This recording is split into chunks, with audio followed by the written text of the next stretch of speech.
Question directe avec Christian Bréchot, vice-président du Global Virus Network, ancien directeur de l'IRSEM et de l'Institut Pasteur. Vous êtes avec nous en direct de Tampa. Bonsoir à vous. Merci d'être avec nous ce soir. Merci pour votre invitation. Alors, pour parler déjà de la situation à bord de ce bateau, 3 personnes donc sont mortes. Que sait-on de cet hantavirus? Comment se transmet-il? Est-il moins contagieux que le coronavirus? Ah oui, ça, il est certainement beaucoup moins contagieux. Il faut bien voir qu'on est devant une situation qui est très rare parce que les infections humaines par hantavirus ne sont pas fréquentes. Là, on parle d'un virus, des virus d'Amérique du Sud. Et effectivement, il peut y avoir des transmissions interhumaines, mais qui sont très rares. Donc, c'est un virus la transmission interhumaine, encore une fois, est très rare. Ce n'est pas du tout un virus qui se transmet comme le virus de la Covid-19 et le risque de propagation est beaucoup plus faible, mais c'est un virus qui donne des infections, en particulier respiratoires, extrêmement graves. Et c'est un virus qui se transmet à partir des rongeurs, à partir des rats, à partir des déjections, des urines de rats, et donc effectivement qui demande un contact proche avec avec ces animaux. Alors, qu'est-ce qui s'est exactement passé sur ce bateau? Est-ce qu'il y a réellement une transmission interhumaine à partir de personnes qui ont été contaminées à partir des rongeurs à l'occasion du point de départ ou d'une escale? On ne sait pas très bien, mais il y a effectivement possiblement une transmission interhumaine, mais qui, encore une fois, reste extrêmement rare Mhm. et le risque de propagation majeure est quasi nul. Enfin, c'est pas vraiment le problème C'est pas... de cet épisode. Oui, donc vous êtes très rassurant parce qu'on sent, on a vu ces habitants à Tenerife, aux Canaries, où le bateau doit accoster Ouais. dans 3 jours, qui sont inquiets. Est-ce que les patients qui sont... euh, bon, les patients soupçonnés d'être contaminés, en fait, ont été transférés aux Pays-Bas, mais est-on sûr que les autres, les personnes présentes sur ce bateau ne sont pas porteurs du virus, ou est-ce qu'il faut encore attendre un certain nombre de semaines pour le savoir vraiment? Ah, c'est une bonne question parce que c'est même vraiment la question essentielle pour la procédure de débarquement. En fait, il faut bien comprendre qu'il y a des manières on peut tester les gens pour pour rechercher le virus. Il y a effectivement des cas d'infection par hantavirus chez des personnes qui n'ont pas les symptômes. Donc, et donc il est logique donc que les autorités débarquent.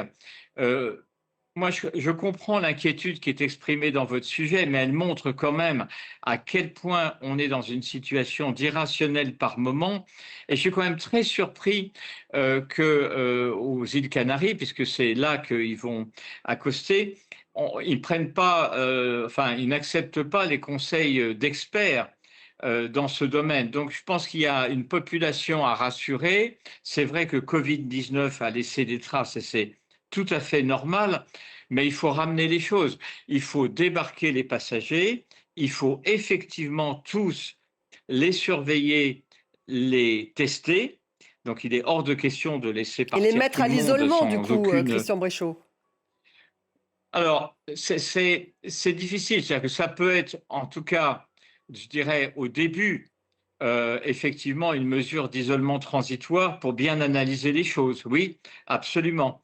D'ailleurs, ce que ça montre, au-delà de cet épisode, si je peux me permettre, c'est que on a vraiment besoin de se préparer à des nouvelles pandémies. Mhm. Là, il n'y aura pas de pandémie, mais il faut profiter de ces épisodes et d'avoir des processus qui marchent bien.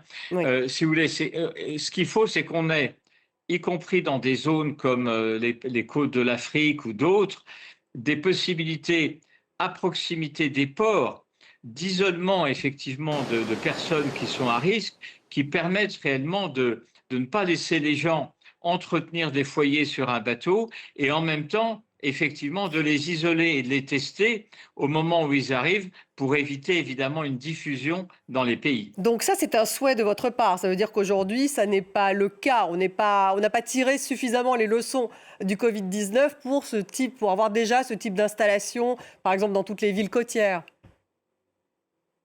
Non, je suis d'accord avec vous, on ne l'a pas. C'est une chose sur laquelle d'ailleurs le Global Virus Network travaille beaucoup, et également à University of South Florida où je suis. On ne l'a pas.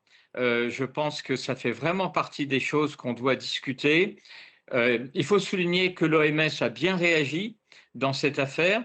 Non, je pense qu'il y a une question de coordination, mais oui, je pense que ça montre que on se prépare à certaines choses, mais là, on est surpris par une contamination qui arrive sur un bateau. Ça veut dire qu'il faut également travailler sur ces questions, sur la manière de gérer en fait ce foyer. Mais Mhm. encore une fois, dans le cas actuel de cette infection à hantavirus, l'OMS a parfaitement raison de dire que ça n'est pas une situation de pandémie. Alors, ce n'est pas cette situation-là.